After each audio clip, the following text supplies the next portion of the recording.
Les amis, on a tous déjà lu au moins une fois un journal dans sa vie. Après, il y a des personnes qui ont une façon bien à eux de lire les journaux. Hein. T'as par exemple les mecs qui lisent tout, même quand c'est pas intéressant. Un chat assiste avec assiduité aux rencontres du club de foot de Chamroy. Mais c'est de la merde ce que t'es en train de dire en fait. Ensuite, tu as celui qui lit que les titres écrits en gros et en gras. Un avocat faux jeton charge sa vieille mère. C'est pas parce que c'est écrit en grand que tu dois obligatoirement lire en criant. Mais mec, je parle toujours comme ça. Regarde, Ok, là je me il y casse a marqué en tout petit. T'as aussi celui qui va regarder que les images. C'est où les meufs à poil déjà?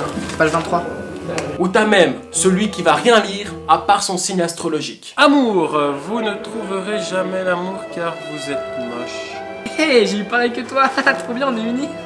D'ailleurs, vous savez pourquoi on appelle ça des signes astrologiques? Parce que dès que tu lis ton horoscope, ça te paraît tellement vrai que tu dis astrologique. Ouais bah le signe astrologique de ta chaîne YouTube c'est le cancer, car t'as une chaîne cancer. Ouais bah le signe de ta mère en tout cas c'est pas vierge.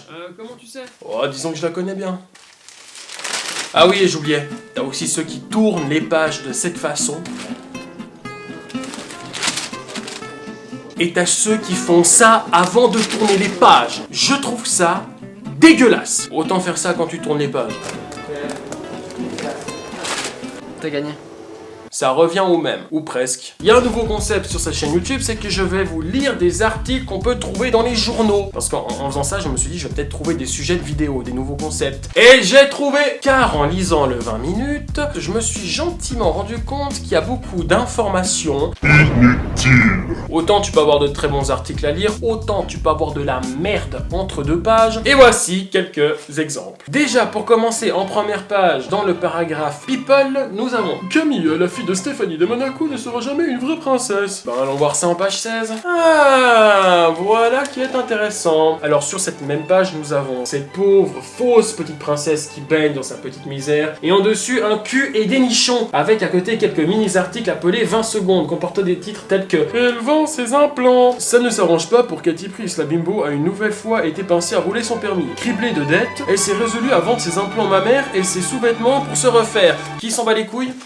Ok, apparemment je suis seul, super. Tu sais, à mon avis, pour ces mini-articles, ils auraient dû rajouter 20 secondes de conneries. Parce que tout ce que j'ai retenu en 20 secondes, c'est que si tu roules sans permis avec des implants mammaires et que tu te fais choper, eh ben tu peux payer tes amendes à coups de téton. Oh, putain, j'ai perdu la page maintenant. Chier. Bon, revenons quand même sur Camille, avec cette magnifique vue. Et non, ce ne sont pas des implants mammaires. Faites-moi confiance, j'ai déjà vérifié. Dans l'article, il est écrit « Elle a beau avoir du sang bleu dans les veines grâce à sa mère, Camille Gottlieb ne sera jamais une noble. Je ne serai jamais princesse parce que je suis née hors mariage. » T'en penses quoi, Malfoy? Espèce de sang de bourbe. Ouais, c'est ce que je me disais aussi. Tu sais, la meuf, elle se plaint de pas avoir le statut de princesse dans une piscine quand même. Au soleil. Bon, Camille, tout ce que j'ai envie de te dire, c'est que...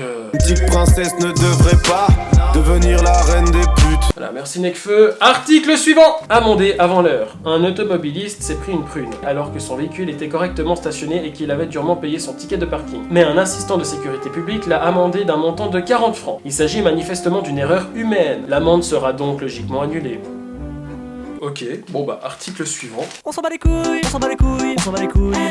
Je suis en train de désespérer là. 10 heures couché sur un obus. Un habitant de Venlo, c'est un mec qui vend de l'eau en fait, qui faisait des travaux dans son jardin, y a déterré par hasard un obus de la Seconde Guerre mondiale. Craignant qu'il n'éclate, l'homme s'est alors couché dessus. Quoi? Enfin bref. Ouais, s'est alors couché dessus et n'a plus osé bouger pendant près de 4 heures. Non, attends, mais t'es sérieux mec? Alerté par l'individu, les démineurs ont fini par conclure que l'obus était inoffensif. Putain, tu sais, je vois trop le mec couché sur son obus avec le démineur au fond. Oui, bougez avec votre corps pour voir. Oui, avec votre corps, bougez. Voilà, très bien. Intéressant, je note.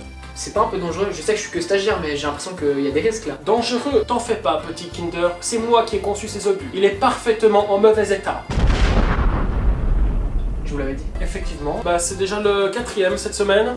Non, j'ai vu dans les journaux, c'est le 5e. Bon, honnêtement, on va dire que l'info n'est pas super utile, hein, mais c'est quand même marrant, c'est cool, c'est sympa, donc ça passe. Conclusion, si vous avez un obus dans votre jardin et que vous avez peur qu'il explose, couchez-vous dessus. Pareil pour les bombes sexuelles, hein. Si t'as une bombe sexuelle dans ton lit, hésite surtout pas à te coucher de... Ouais, je commence à être lourd. Ah, encore du cul. On connaît tous Rihanna, c'est la meuf qui fait des musiques de Satan, là. Bon, on va lire ce qui est écrit. La lingerie n'est pas seulement l'exploitation du corps féminin, mais avant tout sa célébration. Voilà ce que nous faisons, dit Rihanna. Le mot sauvage est fort, en particulier quand il caractérise des femmes. Celles-ci sont trop souvent considérées comme des êtres faibles, mais c'est tout le contraire. Elles sont fortes. Sauvage évoque une femme sûre d'elle qui assume ses choix. Après Rihanna, découvrez Rihanna, la femme sauvage. Bon, moi j'ai quand même une autre vision de la femme, contrairement à Rihanna. Par exemple, pour moi, une femme forte, c'est ça. Et ça, c'est une fille mince. Et vu la grandeur de sa poitrine, elle a dû probablement faire un excès de vitesse et vendre ses implants mammaires.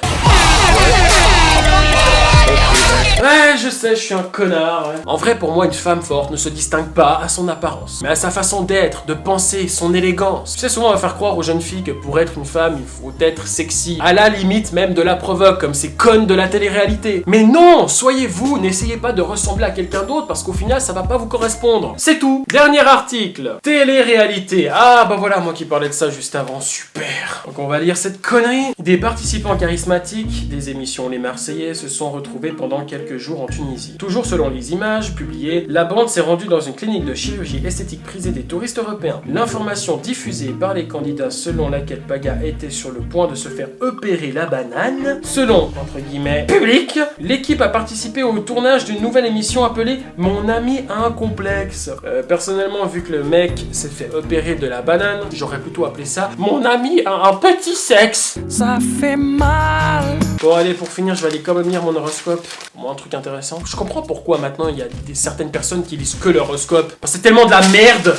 Il y a que de la merde, regardez-moi ça. Putain. Alors, mon signe astrologique à moi, c'est la balance. Donc, balance. Côté cœur, vous exprimez vos sentiments sans rien censurer. Ah bah, c'est parfait pour cette vidéo. Bon bah, il est vrai que dans les journaux, on peut lire un tas de conneries, mais c'est un peu comme sur internet, hein. On peut trouver plein de choses cool, bien et intéressantes, et on peut trouver des trucs totalement débiles. Après, chacun s'intéresse à ce qu'il veut. Et je partage tout simplement mon avis. Ça veut pas dire que j'ai forcément raison, voilà. Et moi, ce que je déteste, surtout dans les journaux, c'est qu'on va souvent mettre en avant des gens riches, célèbres, qui font tout et n'importe quoi. Pourquoi on mettrait pas, je sais pas moi, en avant des gens simples, ou des petits artistes qui font du bon travail? Pourquoi on fait pas ça? Pourquoi? Par exemple, si je te dis Polar. Tu connais Polar? Vous connaissez Polar? Non? Personne connaît Polar? C'est normal, frère. Polar, c'est un ami, c'est un artiste suisse. Il fait de la très bonne musique, mais malheureusement, il n'est pas très connu. Du coup, on va pas le mettre en avant. Parce qu'on va mettre en avant des mecs qui sont déjà mis en avant. Pourquoi tu veux pas mettre en avant des mecs qui ont besoin d'être mis en avant? Bon, après, il y a quand même plein de choses intéressantes à lire, hein, comme par exemple...